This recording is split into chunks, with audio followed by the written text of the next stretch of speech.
চায়ের সাথে তো বিভিন্ন রকমের বিস্কুট বানিয়ে খেয়েছেন। এছাড়াও আরও অনেক রেসিপি চায়ের সাথে খেয়েছেন। তবে এই রেসিপিটি একবার হলেও বানিয়ে দেখার অনুরোধ রইল। এই রেসিপিটি একবার বানালে চায়ের সাথে বারবার বানিয়ে খেতে ইচ্ছে করবে, এতটাই টেস্ট হয়। আর এই রেসিপিটি একবার বানিয়ে রেখে অনেক দিন পর্যন্ত স্টোর করে রেখেও খেতে পারবেন। নমস্কার বন্ধুরা, নন্দিনী সিম্পল কুকের আরও একটি পর্বে আপনাদের সবাইকে জানাচ্ছি স্বাগত। আজকের এই রেসিপি তৈরি করার জন্য প্রথমে এদিকে একটি পাত্রে আমি নিয়ে নিচ্ছি প্রায় 3 কাপ পরিমাণ ময়দা। এই রেসিপিটি কিন্তু ময়দা দিয়েই তৈরি করতে হবে, এখানে কোনো রকম আটা ব্যবহার করা যাবে না। তো খুব ভালো করে আমি 3 কাপ পরিমাণ ময়দা নিয়েছি, দিয়ে দিচ্ছি পরিমাণ মতো লবণ আর দিয়ে দিচ্ছি 1 চামচ পরিমাণ ঘি। ঘিটা দিয়ে খুব ভালো করে একটু ময়ান দিয়ে নেব। ময়ানটা যতক্ষণ না পর্যন্ত হাতে নিলে মুঠ হয়ে যাচ্ছে ততক্ষণ পর্যন্ত কিন্তু একটু ময়ানটা ভালো করে দিয়ে নিতে হবে। তাহলে এগুলো খাস্তা হবে আর ঠান্ডা হয়ে গেলেও কিন্তু নরম হবে না।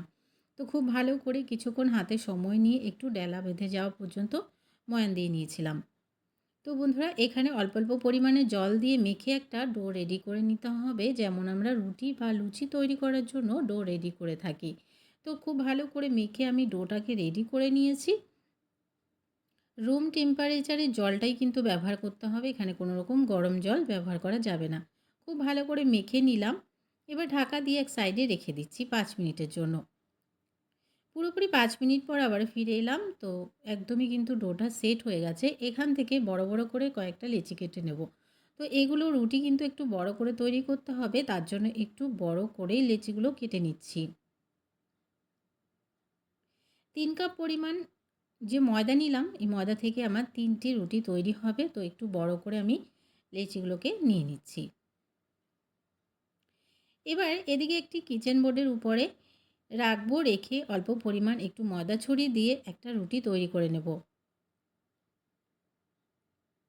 তবে এই রুটিটাকে খুব বেশি পাতলা বা খুব বেশি মোটা করব না, মিডিয়াম রাখবো।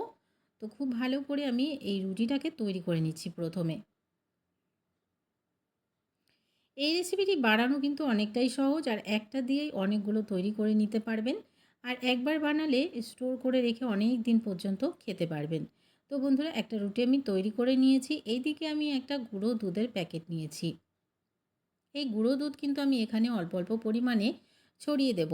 এই রেসিপিটি এই গুঁড়ো দুধ আর যে আমরা আরেকটা ইনগ্রিডিয়েন্টস ব্যবহার করব, এই দুটো জিনিসের জন্যই কিন্তু এই রেসিপিটি খেতে দারুণ টেস্ট আসে। আর বাচ্চারাও দেখবেন ভীষণ পছন্দ করবে। তো এখানে আমি গুঁড়ো দুধটা দিয়ে এবারে নিয়ে নিয়েছি চিনি। এখানে একদমই অল্প পরিমাণে একটু চিনি দিয়ে নেব। এই রেসিপিটি তৈরি হয়ে যাওয়ার পরে হালকা একটু মিষ্টি আর হালকা একটু নোনতা ভাব আসবে, খেতেও কিন্তু ভালো লাগবে। তো খুব ভালো করে হাতের সাহায্যে একটু ছড়িয়ে নিলাম।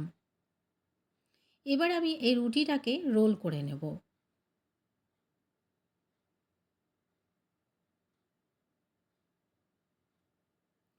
রুটিটাকে রোল করে নিয়েছি। যদি দেখেন যে লাগছে না, তো হালকা পরিমাণে একটু জল দিয়ে কিন্তু আটকে নিতে হবে। তো বন্ধুরা, তৈরি হয়ে গেল। একটা ছুরির সাহায্যে আমি ছোট ছোট পিস করে কেটে নিচ্ছি।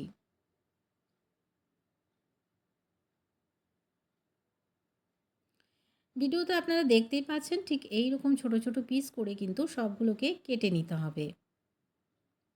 আর সাইডটা থেকে আমি একটু বাদ দিয়ে দিচ্ছি, কেননা সাইডে একদমই চিনি বা গুঁড়ো দুধ যায়নি, তার জন্য। এবার এখান থেকে একটা অংশ নেব, আর হাতের সাহায্যে হোক বা কিচেন বোর্ডের উপরে রেখে অল্প পরিমাণে ময়দা ছড়িয়েও নিতে পারেন, যদি দেখেন যে একদমই নরম হয়ে গেছে। এইভাবে করে চেপে চেপে একটা বিস্কুটের আকার তৈরি করে নেব। সবগুলোকে ঠিক এইভাবে তৈরি করে নেব।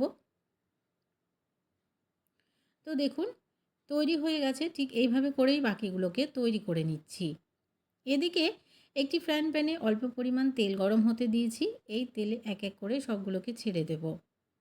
গ্যাসের ফ্লেমটাকে অবশ্যই লোতে রেখে এগুলোকে ভাজতে হবে একটু সময় নিয়ে, যতক্ষণ না পর্যন্ত একটা কালার আসছে। বেশ কয়েকটা আমি ছেড়ে দিয়েছি। এবার উল্টে পাল্টে একটু কালার আসা পর্যন্ত ভেজে নিচ্ছি। আর গ্যাসের ফ্লেমটাকে অবশ্যই লোতে রেখে দেবেন, না হলে কিন্তু বাইরেটা খুব তাড়াতাড়ি হয়ে যাবে আর ভেতরটা কাঁচা থেকে যাবে। তো বন্ধুরা, ওই পাশটা হালকা একটু হয়ে যাওয়ার পরে উল্টে দিয়ে অপর পাশটাকেও একটু সেঁকে নিচ্ছি। এগুলো কিন্তু হালকা একটু ফুলবে। তো তবুও দেখবেন এগুলো ঠান্ডা হয়ে গেলে ভীষণ খাস্তা থাকে, খেতেও দারুণ টেস্ট হয়। তো এগুলো কিন্তু একদমই ভাজা হয়ে গেছে। এর বেশি কালার কিন্তু করব না বন্ধুরা, তাহলে আবার ঠান্ডা হয়ে গেলে শক্ত হয়ে যাবে। তো এতটুকু কালার আসা পর্যন্তই ভেজে নিতে হবে। সবগুলোকে এইভাবে তৈরি করে নিচ্ছি। তৈরি হয়ে গেল দারুণ রেসিপি একটি খাস্তা বিস্কুট। হোক বা যে কোনো রেসিপি হোক, আপনারা যেটাই পছন্দ করবেন নামটা দিয়ে নেবেন। আজকে রেসিপি ভালো লাগলে অবশ্যই একটি লাইক শেয়ার করে দেওয়ার অনুরোধ রইল। নতুন বন্ধু চ্যানেলে নতুন এসে থাকলে চ্যানেলটিকে সাবস্ক্রাইব করে রাখার অনুরোধ রইল। আজকে রেসিপি এখানে শেষ করছি। দেখা হচ্ছে পরবর্তী রেসিপিতে। ততক্ষণ পর্যন্ত সবাই ভালো থাকবেন। আজকের মতো টাটা।